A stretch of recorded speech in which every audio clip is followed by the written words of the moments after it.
Can we talk about that? Okay, thank you. Hi, my name is Vitaly, and I'm a wedding and portrait photographer in Hartford, Connecticut area.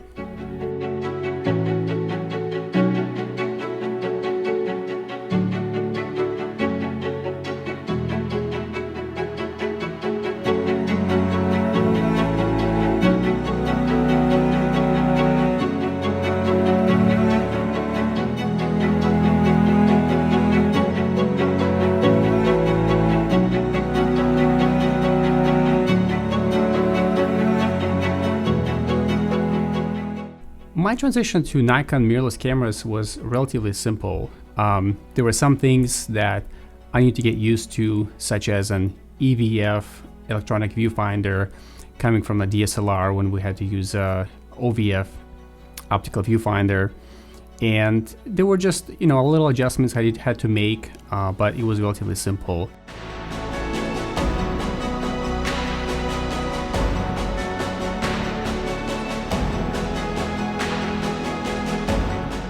Another part of it was use of flash for low light situations, and again I had to make some adjustments because what you see in the camera is not exactly what you're getting initially, so some settings had to be adjusted.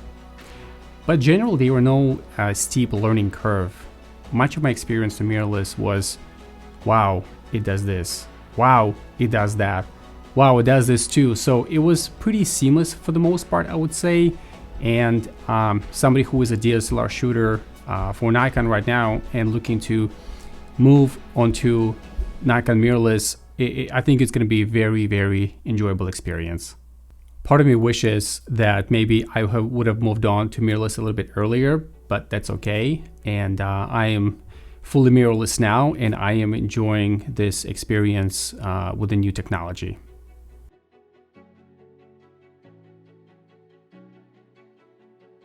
Well, some of the best things about Nikon in general is the color science. I personally have never seen or heard anybody who say, well, I'm gonna leave Nikon because of the color science. In fact, I've had people comment frequently on my videos indicating that they started using Nikon because of the color science that Nikon offers.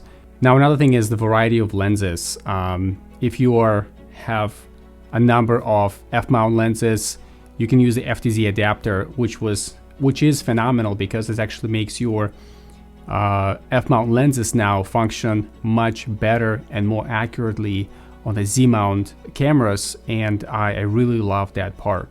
Initially I started with the Z9, I had some f-mount lenses, but then I moved on fully to mirrorless, and it is an absolutely great experience. What I really also love is the lightning fast and accurate autofocus that Nikon had before with DSLR, but with this new mirrorless technology, it is absolutely phenomenal. What I also like about is the vertical articulated screen. Before, Nikon just had a horizontally articulated screen, which was helpful if you're using in the low light situations. But if you are a portrait photographer and sometimes you need to have different angles and you shoot kind of in a portrait mode, that really helps to have the screen flipped vertically now, which is a great addition to Nikon cameras. Another thing that I really like is the custom button setup on the body of the camera. You have function 1, function 2, and function 3 kind of in the front of your camera, and but also in the back you have a number of buttons that you can set up for different functions. But also you can use Z-mount lenses now, and those function buttons on Z-mount lenses to set up in the ways that you need to. If you're a landscape or portrait photographer or sports photographer, you have a variety of different setups.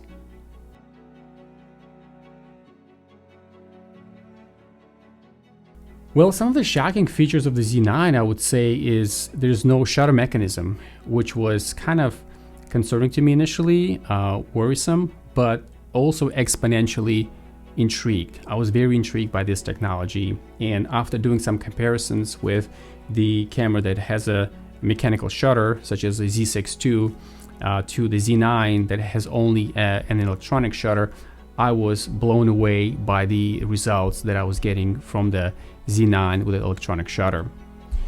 Another piece was the price itself of $5,500. when the Z9 came out, obviously you expect that from a professional grade camera, it's going to be pretty pricey. But honestly, comparing to other cameras on the market, there are flagship cameras from other manufacturers, Z9 offers much better price and with the features that it's coming. And the Z9 and Nikon in general have been putting and adding a lot of different features to the camera itself, and it has been great to be able to get a camera for one price, but you're getting constantly additional firmware upgrades to the camera, and that makes camera function even better and differently with all these added features.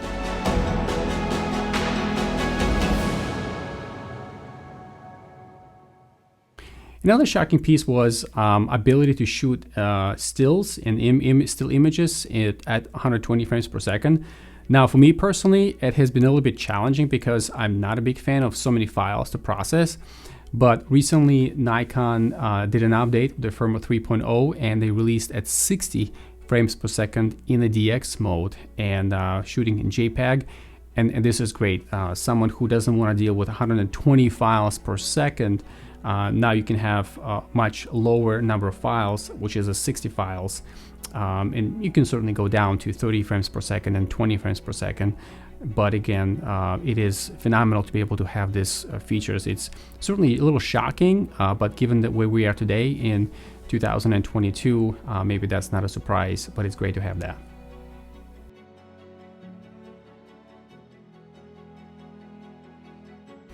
Well, some of my first impressions about the Z9 was certainly, in my experience, is the ergonomics.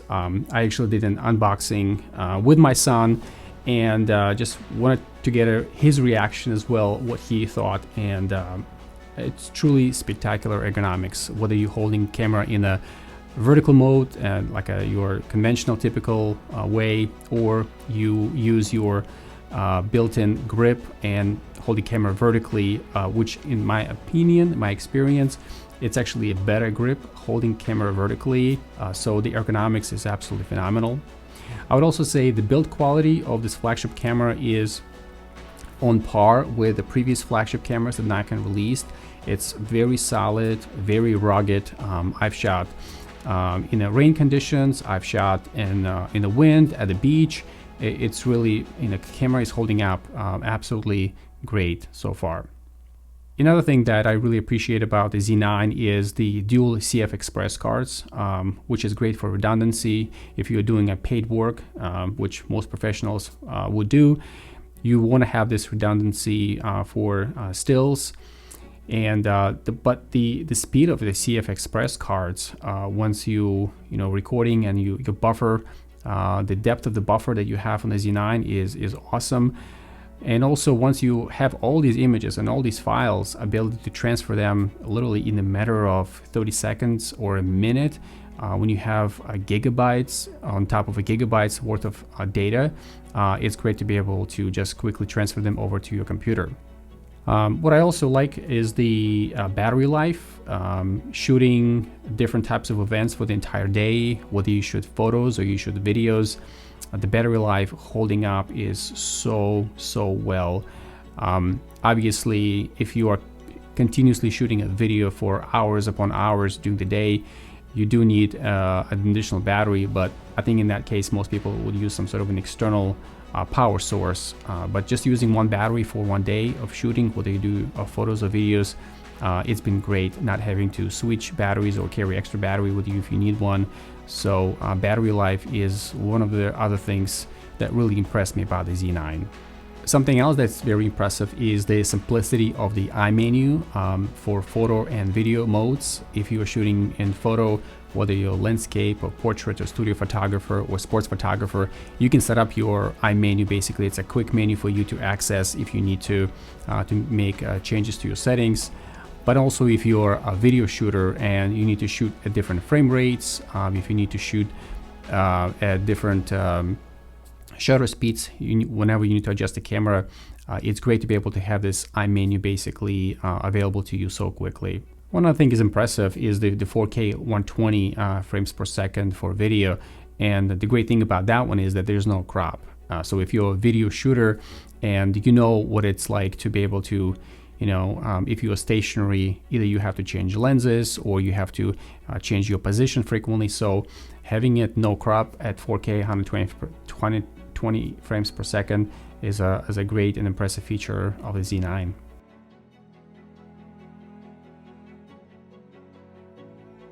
Well, the autofocus of this camera is absolutely superb. Whether you shoot photos, stills, or you shoot videos, it really doesn't matter. You have an amazing IAF for humans, for animals, for automobiles. You can change, you can have your small and large area AF, you can have your custom area AF, but even in a low light situation when it comes to AF.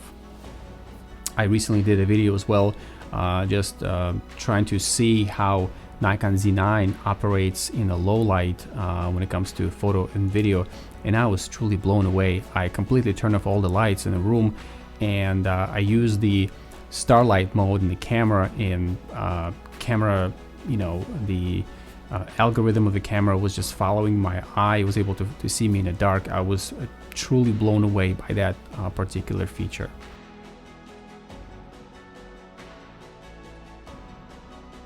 Well, when it comes to video features of the Z9, it is absolutely a powerhouse. I've always been a little bit bummed out, disappointed about the Nikon's video features or lack of those features previously with DSLR cameras. But with the introduction and advancement in mirrorless technology, now Nikon Z6 II was a total game changer for me. I really had a great experience with that camera. Now when Nikon Z9 came out, and its amazing full-time video AF is on par with other camera manufacturers, so I am very happy. There's certainly a white elephant in the room, 8K, and how does 8K functions, and its NRAW capabilities, internal ProRes RAW, and I really can't really describe unless you are actually using it. And if you are a videographer and you are into those features and those features are important to you, Nikon Z9 is not going to disappoint you. You're going to be totally blown away. I've seen a number of YouTube creators out there, those who had a chance to review the Z9 from a video standpoint. Everybody had such a positive experience, and there's nothing bad to say about that at all. Now there's certainly now no more 30-minute record limit, and that's great for those who especially need to record some sort of a long format videos, whether it's some sort of a recital or maybe it's a video interview. It's great to have that, not having that limit of 30 minutes anymore. One other thing in video is much appreciated is the IBIS, in-body image stabilization. The camera operates amazingly. Yes, you don't even need to use a gimbal as much. Frequently what I use is a monopod personally, and it helps me to stabilize the camera already. But even still, you have small shakes from time to time, but it's great to be able to have a really powerful in-body image stabilization function within the Z9. And one other feature of the Z9 that actually was just recently released with the firmware 3.0 update is the high-res zoom, where basically it's downscaling from 8K down to 4K for the image sensor. And especially if you're using very shallow depth of field, when it comes to the prime lenses, it basically turns your prime lenses now into zoom lenses, and this is unheard of be able to zoom in. Yes, it's a digital zoom, but you go from 8K down to 4K, and the image quality is absolutely spectacular. So that's a great addition. Again, Nikon keeps on adding different features to this camera, and who doesn't want extra features in a camera for the same price that they pay?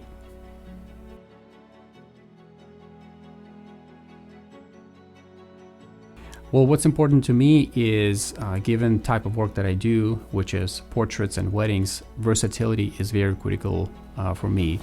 And Nikon Z9 released a 24-70 f2.8s lens, and I gotta tell you, the sharpness of this lens and color renditions is really amazing. This is probably my most used lens up to this point.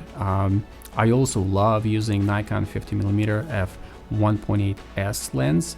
That lens is very light. If you do portraits or if you do videos, it's a great ability. It's a great lens to have because it's light, it's compact. You can take it with you everywhere. So these are probably my two most favorite lenses. But I gotta say that Nikon will be releasing one other lens in the near future, which I'm gonna hold on indicating which lens this is, but I think this is going to be my most favorite and most fun lens to use. It's going to be probably the most pleasing lens, and I'm really looking forward to that particular lens that Nikon will be releasing.